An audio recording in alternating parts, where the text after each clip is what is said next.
everyone, and thanks for tuning in and welcome to It's Homemade, a channel where you can find homemade recipes that are actually good for your health and at the same time taste amazing. It's Homemade is a channel where I share some of the knowledge that I've learned about food and nutrition and how by eating healthy we can benefit from the good natural ingredients. So without any further delay, today we're going to make some clarified butter, also known as ghee. But before we do that, I want to share with you some of the benefits of clarified butter. Ghee is a nutritional powerhouse. It has so many qualities.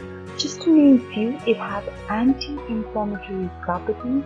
It also reduces your exposure to cancer-causing agents. It is a rich source of antioxidants, and also it helps moisturize dry skin and hair. So without any further delay, let's make this amazing thing. So to make ghee, all you require is butter and some patience. Today I'm taking a salted butter and an unsalted butter, about 900 grams. I want to balance out the saltiness in the ghee. Most of the people, they do not use salted butter and they make ghee without the salted one, the unsalted butter. It's entirely up to you. You can use whatever butter you have. So I'm taking a large saucepan to make this ghee. It's much easier to make it in a saucepan. So I will heat this and then put the ghee for it to melt.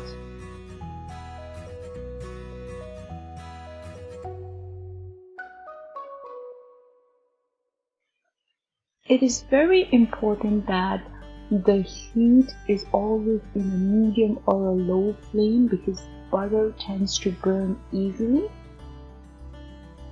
The process of making ghee requires a lot of attention, and we cannot leave even for a little bit and go away from it while making ghee.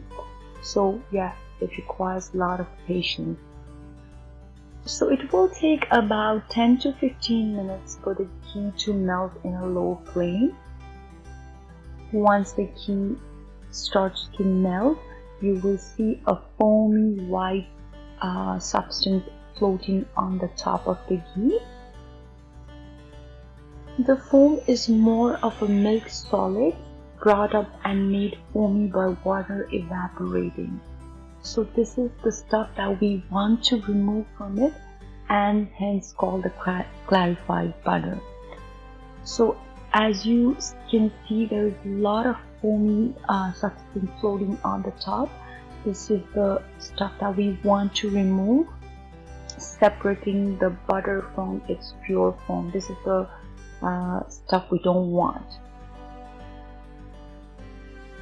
So with the help of a large spoon, I will be scooping out this foamy substance, making sure that I do not lose the good stuff, which is the ghee. So I'll be very careful and gentle in doing so.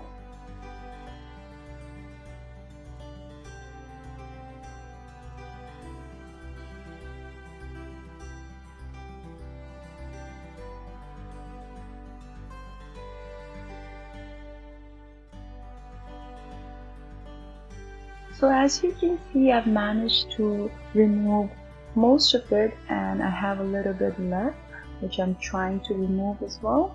So once that is done, I will let the butter come to boil again, and it will create another layer of this foamy substance, which we will try to remove it as well.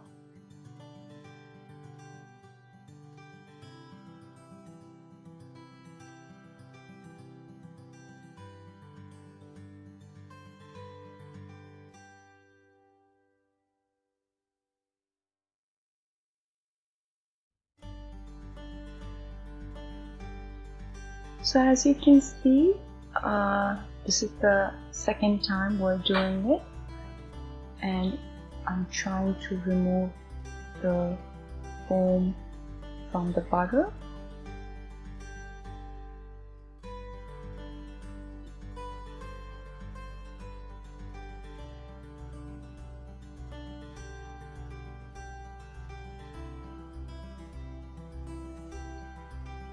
So I've tried to remove as much foam as possible. Now you can see the butter runs quite clear.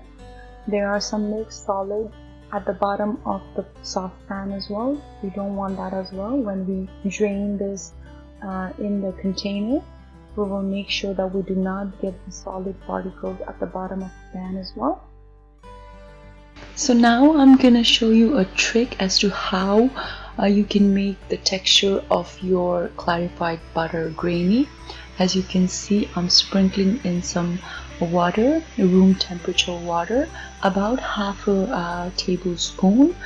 What this is gonna do is this is gonna give you the grainy texture in your ghee. So if you like a grainy texture, do this. If not, just leave it as it is and you will have a smooth texture like the texture of any oil. So I'm going to sprinkle that and then let this liquid cool off a bit before I start pouring into the jar.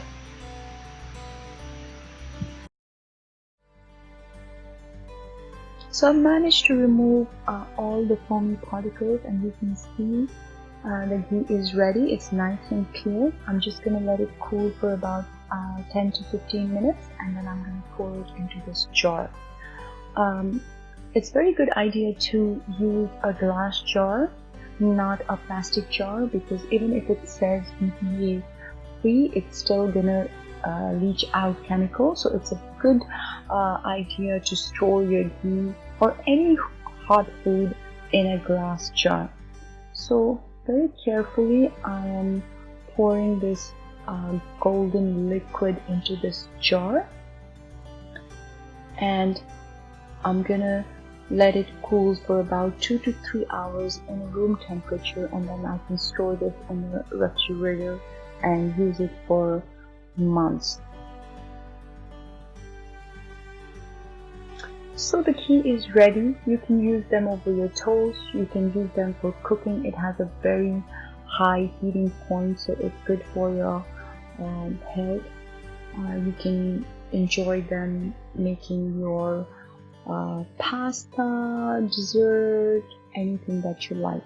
So if you like this recipe, please don't forget to give me a thumbs up, and if you're new to my channel, please don't forget to subscribe so that I can come up with new and fresh recipes that are healthy and yummy at the same time, and that are beneficial for your health and which helps you to lose weight as well.